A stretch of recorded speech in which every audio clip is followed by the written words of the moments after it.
സന്തോഷത്തോടെ ഇറങ്ങി വരുന്ന വരവാണോ? ഞാൻ പറയാം. ഞാനും സകുടുംബം ബഹുമാനപ്പെട്ട മുഖ്യമന്ത്രിയും കുടുംബത്തെയും കണ്ട് ക്രിസ്മസ് നവവത്സര ആശംസകൾ നേർന്നു. 2.5 വർഷം മന്ത്രിയായിരിക്കാനായിരുന്നു LDF ധാരണ. അതനുസരിച്ച് കഴിഞ്ഞ നവംബർ 19 തന്നെ ഞാൻ രാജ്യസന്നദ്ധത അറിയിച്ചിരുന്നതാണ്.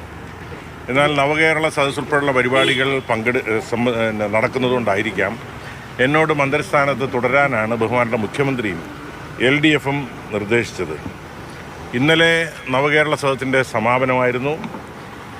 ബഹുമാനപ്പെട്ട മുഖ്യമന്ത്രിയും 20 മന്ത്രിമാരും പങ്കെടുത്ത ഈ ചരിത്ര മുഹൂർത്തത്തിൻ്റെ അധ്യക്ഷനാകാനുള്ള സമാപന സമ്മേളനത്തിൻ്റെ അധ്യക്ഷനാകാനുള്ള ഭാഗ്യവും അവസരവും എനിക്കാണ് നൽകിയത്. ഏതായാലും അതിൽ പങ്കെടുത്തതിന് ശേഷം ഞാൻ ബഹുമാനപ്പെട്ട മുഖ്യമന്ത്രിയെ കണ്ട് രാജി സമർപ്പിക്കണമെന്നാണ് ആഗ്രഹിച്ചിരുന്നത് ഇന്നലെ തന്നെ. അപ്പോൾ ഇന്നാണ് കാണാൻ സമയം നൽകിയത്. അനുസരിച്ച് മുഖ്യമന്ത്രി രാവിലെ കണ്ടു. ഞാൻ രാജി സമർപ്പിക്കുകയാണ് ഉണ്ടായത്. ഇനി തുടർന്ന് ഞാൻ MLA എന്നുള്ള തിരുവനന്തപുരം നഗരത്തിൻ്റെ MLA ആണ്. തിരുവനന്തപുരം സെക്രട്ടേറിയറ്റ് ഉൾപ്പെടുന്ന നിയമസഭാ മണ്ഡലത്തിലെ MLA ആയി തന്നെ ഞാൻ നിങ്ങളോടൊപ്പം തന്നെ ഇവിടെ തന്നെ ഉണ്ടാവും. കൂടുതൽ നിയോജക മണ്ഡലത്തിൽ സജീവമായി പ്രവർത്തിക്കാനുള്ള അവസരമാണ് ഇപ്പോൾ കൈവന്നിരിക്കുന്നത്. ഏതായാലും നിങ്ങൾ എനിക്ക് കഴിഞ്ഞ 2.5 വർഷക്കാലം നൽകിയ പിന്തുണയ്ക്ക്, പ്രോത്സാഹനത്തിന്, അതുപോലെ തന്നെ പ്രാർത്ഥനയ്ക്കെല്ലാം ഞാൻ അങ്ങേയറ്റം നന്ദി പറയുകയാണ്. ഒരു ചാരിതാർത്ഥ്യം കൂടിയുണ്ട്. KSRTCയും ഉൾപ്പെടുന്ന ഗതാഗത വകുപ്പായിരുന്നു ഞാൻ ഭരിച്ചിരുന്നത്. ഒരുപാട് പ്രതിസന്ധികളിലൂടെ കടന്നു പോകുന്നൊരു വകുപ്പാണത്. എങ്കിലും ഇന്നെനിക്ക് ചാരിതാർത്ഥ്യമുണ്ട്. കാരണം ഈ മാസത്തെ ശമ്പളം പൂർണ്ണമായി ഇന്നലെ വരെയുള്ള കഴിഞ്ഞ മാസത്തെ ശമ്പളം ഈ മാസമാണല്ലോ കൊടുക്കേണ്ടത്. ഈ മാസം 30-നാകുമാണ് കൊടുക്കേണ്ടത്. പക്ഷേ ഇന്നലെ കൊണ്ട് തന്നെ മുഴുവൻ ജീവനക്കാർക്കും മുഴുവൻ ശമ്പളവും കൊടുത്തു. 1 രൂപയുടെ പോലും കുടിശ്ശിക ഇല്ലാതെ, ശമ്പള കുടിശ്ശിക ഇല്ലാതെയാണ് മന്ത്രിസ്ഥാനത്ത് ഇറങ്ങാൻ കഴിയുന്നത് എന്നുള്ളത്, രാജി സമർപ്പിക്കാൻ കഴിഞ്ഞു എന്നുള്ളത് എനിക്ക് അതിയായ ചാരിതാർത്ഥ്യമുണ്ട്. പലപ്പോഴും ജനങ്ങളുടെ ധാരണ KSRTC ജീവനക്കാർ ശമ്പളമില്ലാതെ പ്രവർത്തിക്കുന്നവരാണെന്നാണ് ധാരണ. പക്ഷേ ഇന്ന് അവധിയാണ്. ഇന്നലെ ശമ്പളം കൊടുക്കാൻ കഴിഞ്ഞിരുന്നെങ്കിൽ ക്രിസ്മസിന് ശമ്പളം മുടങ്ങുന്നൊരു സാഹചര്യം ഉണ്ടാകുമായിരുന്നു. ശരിക്കും 30-ാം തീയതി കൊടുത്താൽ മതി. പക്ഷേ പ്രത്യേകമായ ക്രമീകരണങ്ങൾ നടത്തിക്കൊണ്ടാണ് ഗവൺമെൻറ് പ്രത്യേകമായ സഹായം നൽകി. ഇന്നലെ രാത്രിക്ക് മുമ്പ് തന്നെ KSRTCയിലെ മുഴുവൻ ജീവനക്കാർക്കും ഇതുവരെയുള്ള മുഴുവൻ ശമ്പളവും കുടിശ്ശികയും കൊടുത്ത് തീർത്തു എന്നുള്ള ഒരു സന്തോഷ വർത്തമാനം കൂടി നിങ്ങളോട് പറയുവാൻ ആഗ്രഹിക്കുന്നു. ഈ മാസം തന്നെ KSRTCക്ക് 121 കോടി രൂപയുടെ സഹായമാണ് നൽകിയത്, ഈ മാസം മാത്രം. അപ്പോൾ തുടർന്ന് ഇനി നല്ലൊരു ബേസ് ഉണ്ടായിട്ടുണ്ട് KSRTCക്ക് ഉൾപ്പെടെ. അപ്പോൾ അതുകൊണ്ട് ഇനി നന്നായിട്ട് കുറച്ചുകൂടെ മെച്ചപ്പെട്ട അന്തരീക്ഷത്തിൽ മുന്നോട്ട് പോകാൻ കഴിയുന്ന ഒരു അവസ്ഥയിലേക്കാണ് എത്തിച്ചിരിക്കുന്നത്. എല്ലാവർക്കും ക്രിസ്മസിൻ്റെയും നവവത്സരത്തിൻ്റെയും മംഗളാശംസകൾ ആത്മാർത്ഥമായി നേരുന്നു. ഞാൻ പറഞ്ഞു തരട്ടെ, നിങ്ങൾ നൽകിയ പിന്തുണയ്ക്ക്, സഹായത്തിന്, സഹകരണത്തിന് ഒരിക്കൽ കൂടി നന്ദി. മാധ്യമങ്ങളുമായിട്ട് ഞാൻ നല്ലവണ്ണം എല്ലാ കാര്യങ്ങളും നമ്മൾ ഇൻട്രാക്ട് ചെയ്താണ് മുമ്പോട്ട് പോയി. തുടർന്നും അതുണ്ടാകും. നവകേരള പദ്ധതി തീരുമാനിക്കേണ്ടത് ഗവൺമെൻറ്റല്ലേ തീരുമാനിക്കേണ്ടത്. ഏതായാലും ബസ് അവിടെ തുടങ്ങി ഇവിടെ വരെ വളരെ സുഗമമായി KSRTCയിലെ ബസ് വന്നു, യാത്ര ചെയ്ത് ഒരു കുഴപ്പമില്ല. പുതിയ മോഡൽ ബസ് അല്ലേ, അത് എങ്ങനെ യൂട്ടിലൈസ് ചെയ്യാൻ പറ്റും? അല്ല, അതിനിയല്ലേ ഞാനല്ലേ തീരുമാനിക്കേണ്ടത്. ഞാൻ രാജിക്കത്ത് കൊടുത്തല്ലോ. ഇല്ലില്ല, നിർദ്ദേശം എന്നോട് ചോദിച്ചാൽ ഞാൻ കൊടുക്കും. അതായത് ഇനിയിപ്പോൾ പുതുതായിട്ട് വരുന്ന KV ഗണേഷ് കുമാർ ആയിരിക്കും സ്വാഭാവികമായി മന്ത്രി എന്ന് വിചാരിക്കുന്നു. അല്ലെങ്കിൽ ആര് തന്നെ ആയാലും അദ്ദേഹത്തിന് കൊടുക്കാൻ എന്തെങ്കിലും ഉപദേശമുണ്ട്? KSRTC ഇങ്ങനെ പോയാൽ മതിയോ, അതോ ഇക്കാര്യത്തിൽ സർക്കാർ കൂടുതൽ ഇടപെടണോ, അങ്ങനെ എന്തെങ്കിലും നിർദ്ദേശം കൊടുക്കാൻ ഉദ്ദേശിക്കുന്നുണ്ടോ? ഞാനിപ്പോൾ രാജിക്കത്ത് കൊടുത്തതല്ലേ ഉള്ളൂ. അല്ലല്ല, മന്ത്രി അല്ലാതായിട്ടില്ല. രാജിക്കത്ത് കൊടുത്താൽ മന്ത്രി അല്ലാതാവൂല. അതുകൊണ്ട് അത് വരട്ടെ. മന്ത്രി രാജിക്കത്തിൽ ഇപ്പോൾ സമർപ്പിച്ചതല്ലേ ഉള്ളൂ. ഇനി ഘട്ടങ്ങളുണ്ടല്ലോ. അത് കഴിയുമ്പോൾ അങ്ങനെ വന്നാൽ അന്ന് ആവശ്യമായ ഉപദേശം എപ്പോഴും ഞാൻ MLA അല്ലേ. MLA എന്നുള്ള നിലയ്ക്ക് സാധാരണക്കാർക്കും കൊടുക്കാൻ ഉപദേശം കൊടുക്കാം. MLA ആയിരിക്കുമ്പോൾ കൂടുതൽ നിർദ്ദേശം കൊടുക്കാം. എൻ്റെ മണ്ഡലത്തിലാണ് ചീഫ് ഓഫീസും തമ്പാനൂർ ബസ് സ്റ്റാൻഡും എല്ലാം ഉള്ളത്. അല്ല, അത് വരട്ടെ, ഞാൻ പറയാം. ഞാൻ വിശദമായിട്ട് തന്നെ ഗതാഗത വകുപ്പുമായി ബന്ധപ്പെട്ടുള്ള എൻ്റെ അനുഭവം ഞാൻ നിങ്ങളുമായിട്ട് താമസം പിന്നെ പങ്കുവയ്ക്കുന്നു. ഒരിക്കലുമില്ല. ഇതൊരു നല്ല കിരീടമായിരുന്നു. ഞാൻ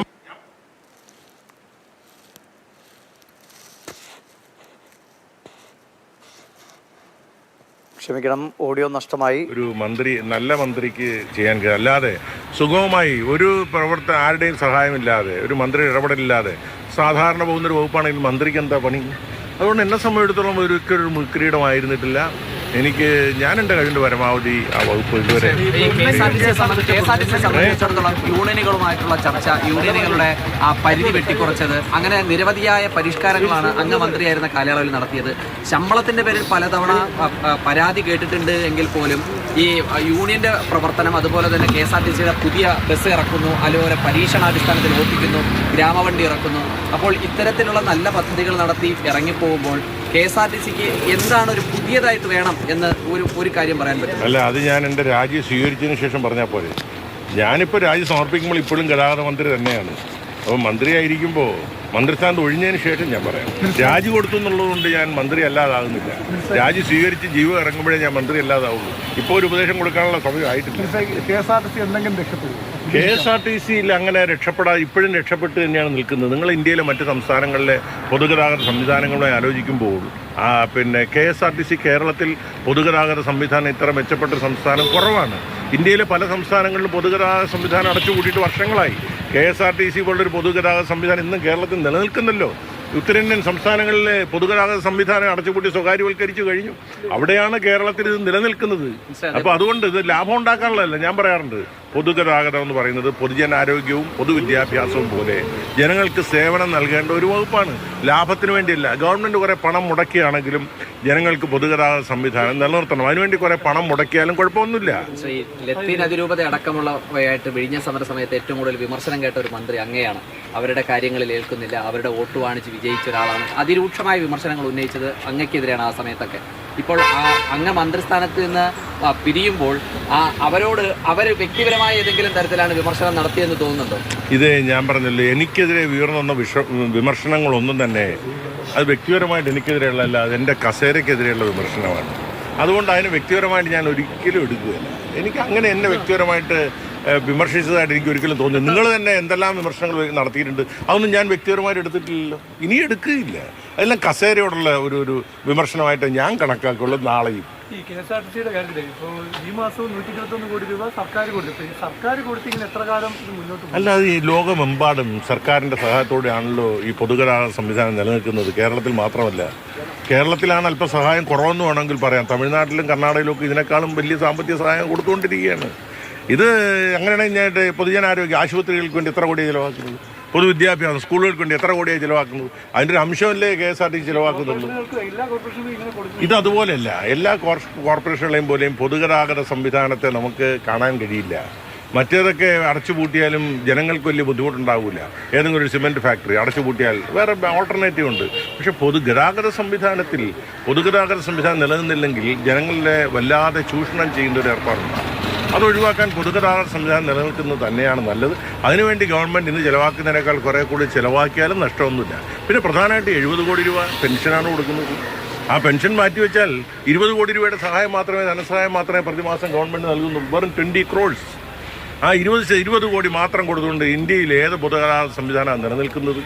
അങ്ങനെ നോക്കുമ്പോൾ മെച്ചപ്പെട്ടൊരു സ്ഥിതിയല്ലേ കേരളത്തിൽ KSRTC ഉള്ളത്. വെറും 20 crores ആണ് ഗവൺമെൻറ് സഹായം എന്ന് പറയാം. കാരണം 70 കോടി പെൻഷന്, 30 കോടി ഗവൺമെൻറ് ഉത്തരവാദിത്തം ഏറ്റെടുത്തുള്ള പഴയ കുടിശ്ശിക, 3100 കോടി രൂപയുടെ കുടിശ്ശിക KSRTC അടയ്ക്കുന്നതാണ് പ്രതിമാസം 30 കോടി രൂപ തിരിച്ചു നൽകുന്നത്. അത് നോക്കുമ്പോൾ 70-30 കഴിഞ്ഞാൽ പിന്നെ ഈ 20 crores സഹായമേ ഉള്ളൂ പ്രതിമാസം. ആ സഹായം കൊണ്ട് നിലനിൽക്കുന്നില്ലേ KSRTC? ചെറിയ കാര്യമല്ല. അതിന് ഞാൻ KSRTC ജീവനക്കാരൻ ഞാൻ അഭിനന്ദിക്കുകയാണ്. ഓക്കെ, ഇനിയും കാണാം. ഞാൻ AK സെൻറ്ററിലോട്ട് പോയി LDF ഉണ്ട്. ശരി, താങ്ക് യു. ആന്റണി രാജു ആണ് വളരെ വിശദമായി തന്നെ പ്രതികരിച്ചത്. രാജിക്കത്ത് കൈമാറി എല്ലാവർക്കും ആശംസകൾ, ക്രിസ്മസ് ആശംസകൾ നേരുന്നു. ഒപ്പം അദ്ദേഹം എടുത്തു പറഞ്ഞ കാര്യം, ഇതൊരിക്കലും ഒരു മുൾക്കിരീടമായിരുന്നില്ല. എന്തെങ്കിലും ചെയ്യാനുള്ള ഒരു വകുപ്പ് കൈകാര്യം ചെയ്യുക എന്നത് തന്നെയാണല്ലോ പ്രധാനപ്പെട്ട കാര്യം. KSRTCക്ക് ഒരു അടിസ്ഥാനം ഉണ്ടാക്കി കൊടുക്കാൻ കഴിഞ്ഞു. ശമ്പളം ഇപ്പോൾ കൃത്യമായി കൊടുക്കാൻ കഴിയുന്നുണ്ട് എന്ന വലിയ ശുഭപ്രതീക്ഷയാണ് അദ്ദേഹം പ്രകടിപ്പിക്കുന്നത്. തീർച്ചയായും